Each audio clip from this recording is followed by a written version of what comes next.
Thanks to the power of the internet, I decided to do a little bit of research to show you how far we've come from what we were told to what we're doing. Vaccine will be like a flu vaccine, meaning you'll have to get a new shot every year. I'm not so sure it'll be every year, but I would be surprised if it gave lifelong immunity the way the measles vaccine does. Let's get to the hope. The scientific advisor to Operation Warp Speed said this morning we could have true herd immunity take place somewhere in the month of May as the vaccine is distributed. Does America go back to life as normal in May?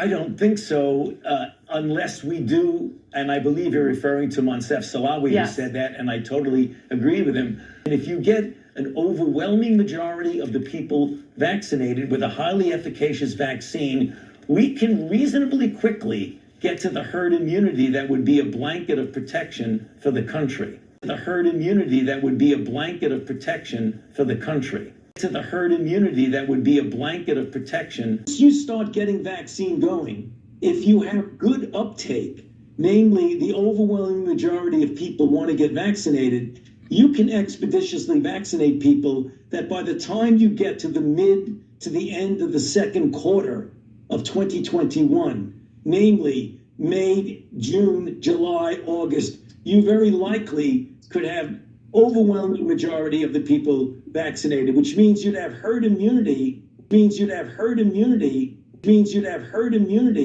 that would allow you to safely get people back to school in the fall, to safely get people back to the kinds of works that would otherwise be difficult as you get to the middle and end of the summer. So it's going to start in April, and it's going to go right through the end of the second quarter of 2021.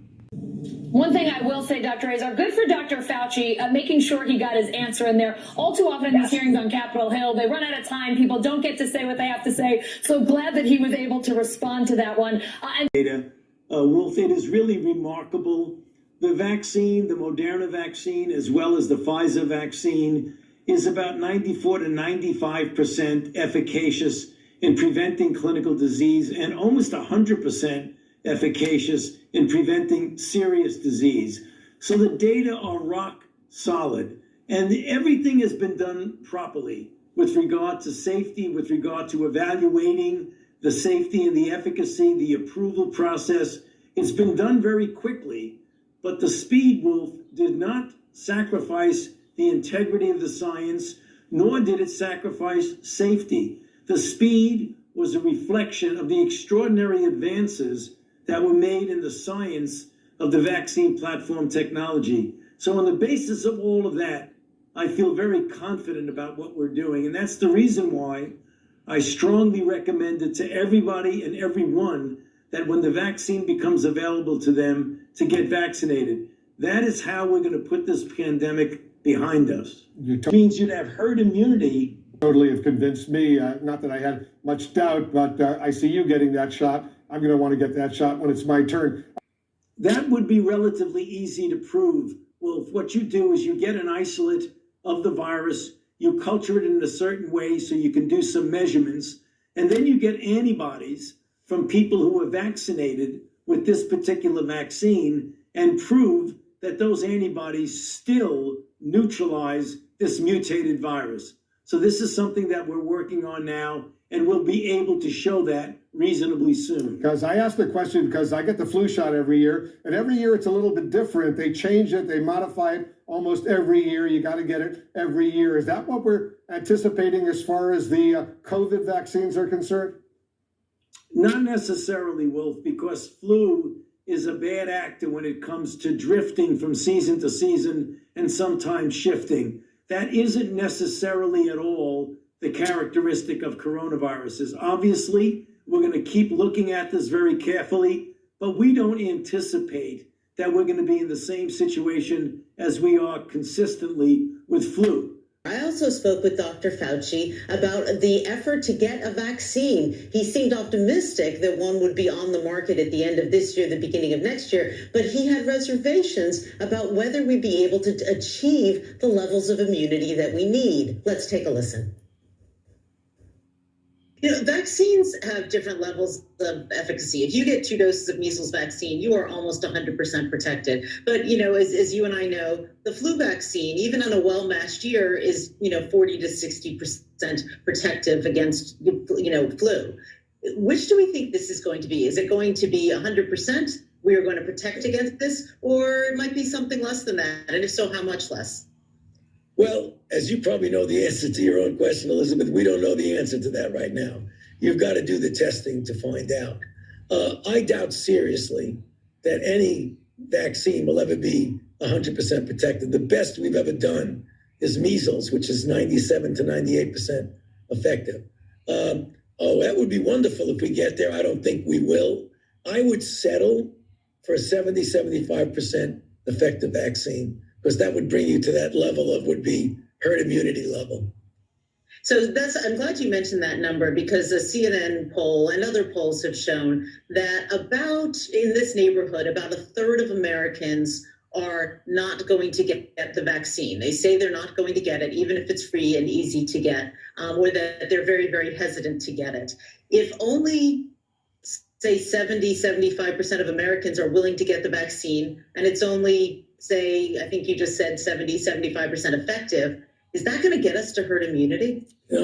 Unlikely. And that's one of the reasons why we have to make sure we engage the community as we're doing now, to get community people to help us, for people to understand that we are doing everything we can to show that it's safe and that it's effective, and it's for the good of them as individuals and in society to take the vaccine. So we have a lot of work to do, because as you well know, we've spoken about this intensively in the past, there is a general anti-science, anti-authority, anti-vaccine feeling among some people in this country, an alarmingly large percentage of people, relatively speaking.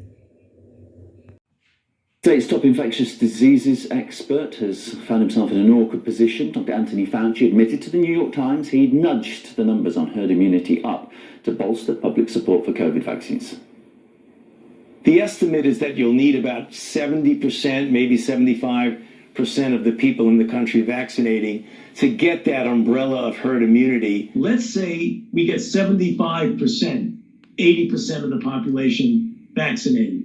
We may actually have enough herd immunity protecting our society. You can make an extrapolation from other infections. I say between 75 and 80, 85% of the population. When newer surveys said 60% or more would take it, I thought I can nudge this up a bit. So I went to 80, 85. We really don't know what the real number is.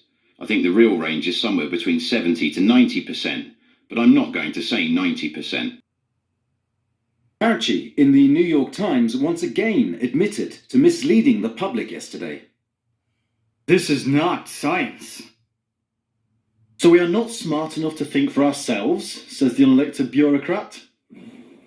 Right now, people should not be walking. There's no reason to be walking around with a mask. The fundamentals are not rocket science. It's universal wearing of masks. The issue in that is to make sure you do whatever you can to safeguard the safety and the health of the children, as well as the teachers. Close the bars and keep the schools open.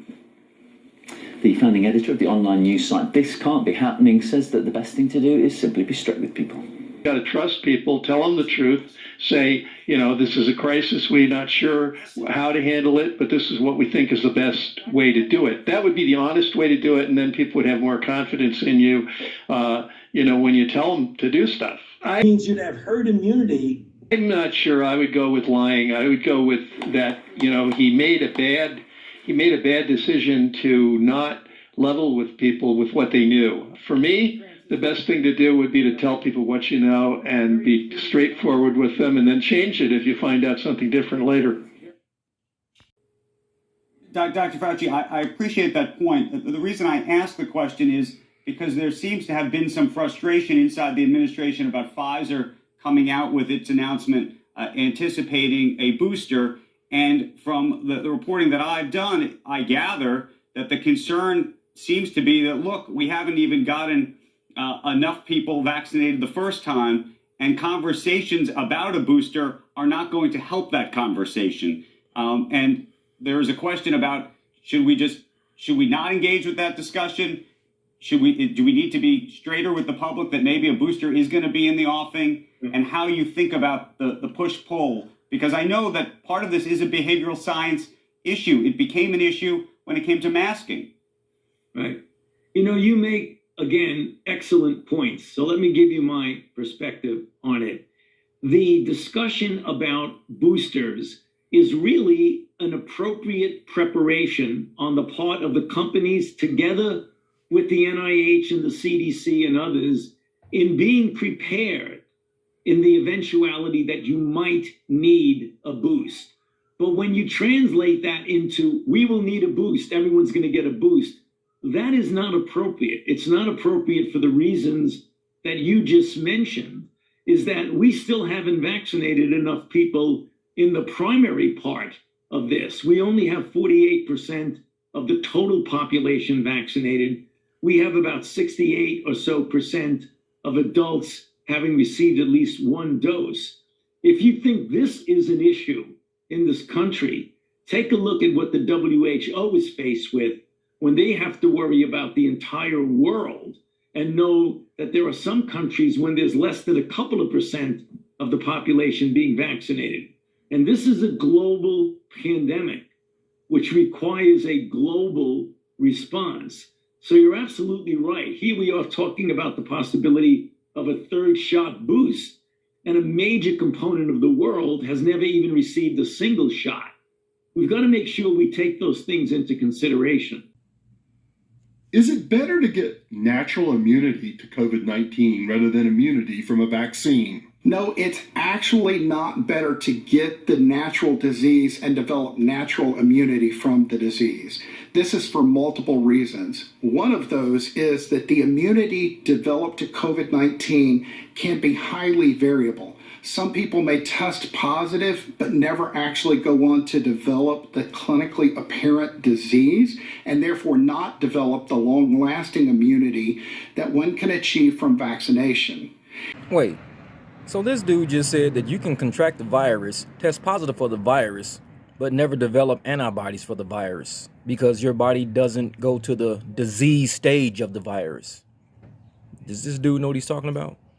In this case, vaccination actually produces more reliable and longer lasting immunity than some people may obtain with the disease. The herd immunity that would be a blanket of protection for the country. Plus, the disease itself has serious side effects and potential long-term complications that can be avoided by getting vaccinated. In this case, vaccination is safer and it's highly effective at preventing serious disease and complications from COVID-19. I'm not a person that's going to tell you how to think, but I'm someone who will tell you at least to think, like use your brain. I mean, we're all not completely stupid. We choose to be willfully stupid when you see something right in front of your face, but you turn around and say, I didn't see that.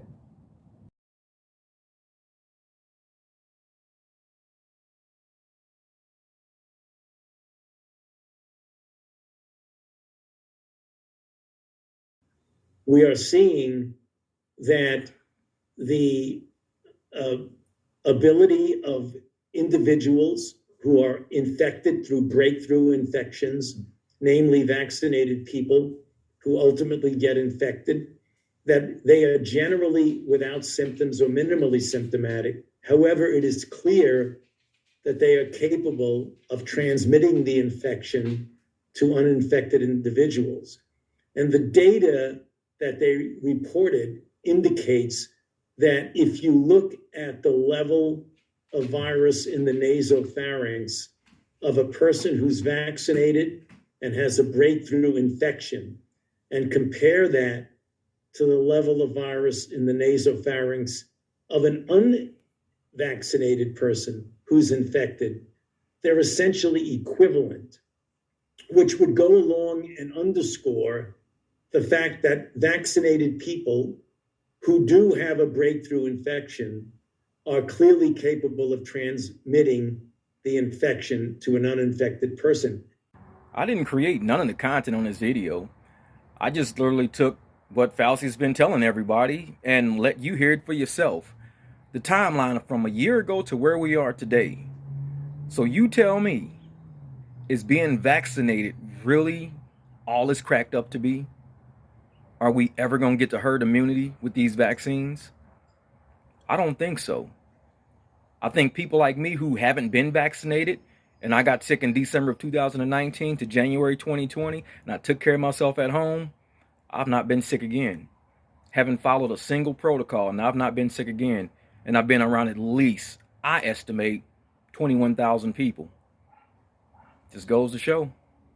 Means you'd have herd immunity. Means you'd have herd immunity. Means you'd have herd immunity. The herd immunity that would be a blanket of protection for the country.